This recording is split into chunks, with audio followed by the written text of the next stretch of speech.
Os Estados Unidos e Cuba estão caminhando para uma nova crise militar no Caribe?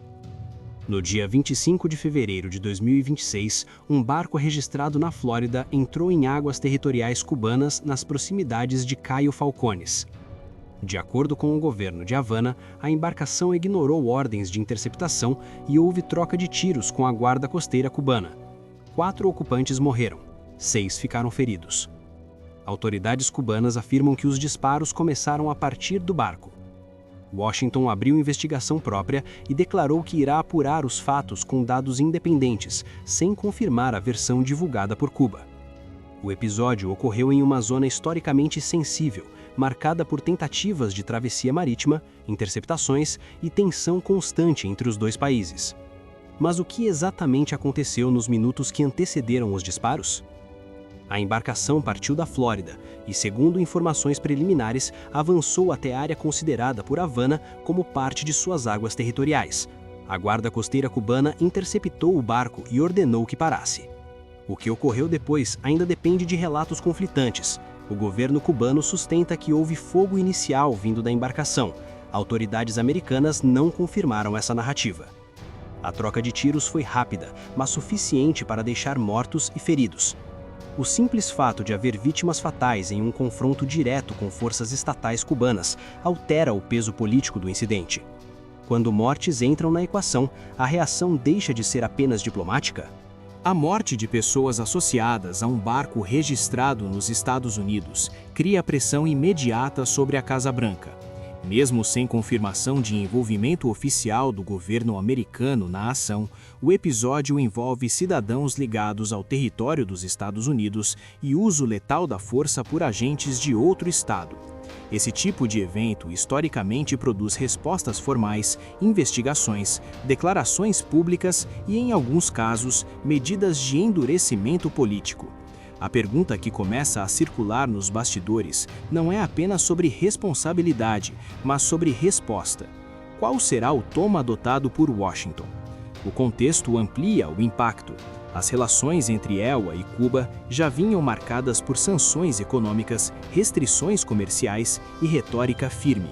O Caribe, que durante décadas foi palco de crises estratégicas, volta a registrar disparos reais entre forças associadas aos dois países.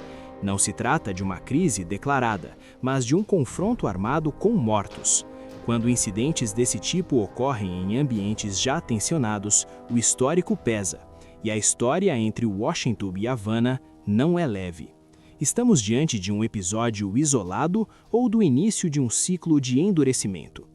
Autoridades americanas anunciaram que múltiplas agências estão reunindo informações próprias para entender o que ocorreu no mar. Esse movimento indica cautela oficial antes de qualquer posicionamento definitivo. Ainda assim, o simples anúncio de investigação formal mantém o caso ativo na agenda diplomática. Cada detalhe, posição exata da embarcação, registros de comunicação, sequência dos disparos, pode alterar a leitura política do episódio. Se a versão cubana for confirmada, o enquadramento será um. Se for contestada, outro cenário se abre. Qual narrativa prevalecerá quando os relatórios forem concluídos? Enquanto isso, Havana sustenta que agiu em defesa de sua soberania territorial. O governo cubano declarou que respondeu a disparos vindos da embarcação e classificou a ação como legítima proteção de suas águas. Essa afirmação coloca o episódio dentro de um enquadramento jurídico específico, violação territorial seguida de confronto armado. Caso Washington conteste essa versão, a discussão pode migrar do campo operacional para o diplomático. O ponto central deixa de ser apenas o tiroteio e passa a ser a interpretação legal do que ocorreu. Quem terá respaldo internacional nessa disputa narrativa? O impacto não se limita aos dois governos.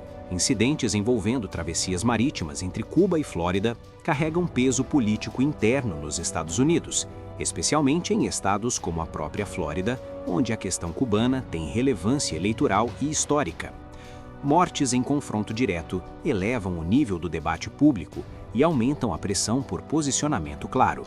Quando o assunto envolve segurança, fronteira e uso de força letal, o silêncio raramente dura.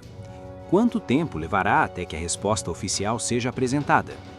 Outro fator amplia a tensão: a imprevisibilidade.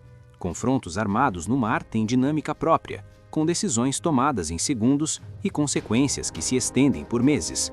O incidente pontual pode ser absorvido diplomaticamente, ou pode gerar uma sequência de respostas proporcionais que ampliam o desgaste bilateral. A diferença entre contenção e escalada costuma estar nos primeiros comunicados oficiais e nas medidas iniciais adotadas. O que será dito nas próximas horas? Até o momento, o que se sabe é que houve disparos, houve mortos, houve feridos e há versões divergentes. Há investigação em curso, há pressão política crescente e há um histórico de tensão que impede que o episódio seja tratado como rotina marítima. O confronto já está registrado. A questão agora é qual será o próximo movimento de Washington e até onde ele pode ir. Este foi apenas um incidente isolado ou o ponto de inflexão que reabre uma frente de crise no Caribe?